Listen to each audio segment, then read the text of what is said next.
In today's video, I'm going to teach you how to create a pivot table in Google Sheets. Start by opening your Google Sheet in a desktop browser.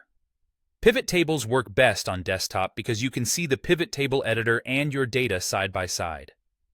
Make sure the sheet you open contains the dataset you want to analyze. Next, highlight the range of data you want to include. It helps if your data has a clear header row, because those headers become the field names you'll use in the pivot table. If your data is already in a neat block, you can quickly select it by clicking any cell inside it and using a Select All shortcut for the current region. Try to avoid blank header cells and keep data types consistent in each column. For example, dates in a date column and numbers in a numeric column, so your summaries calculate correctly.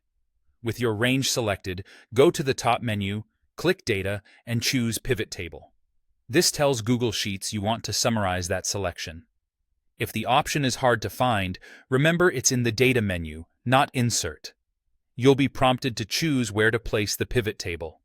New Sheet creates a fresh tab that keeps your summary separate from raw data, which is usually easier to manage. Existing Sheet lets you place the pivot table in a specific location on your current tab, useful if you're building a dashboard. Pick the option that suits your workflow and confirm. Now, you'll see the pivot table editor on the right. Drag fields from your dataset into rows to define the categories that run down the side, and into columns to create headings across the top. Add a field to values to calculate a summary, such as sum, count, or average. You can change the calculation at any time using the drop-down next to the value field. If your numbers look off, check whether the summarization is set to the right function, and ensure your source column contains true numbers, not text. Add filters to limit what appears. For example, only a certain date range, region, or status. You can apply multiple filters and adjust them later without changing the underlying data. Finally, review the pivot table on the sheet. Scan the totals, look for outliers, and tweak rows, columns, values, and filters until the summary answers your question.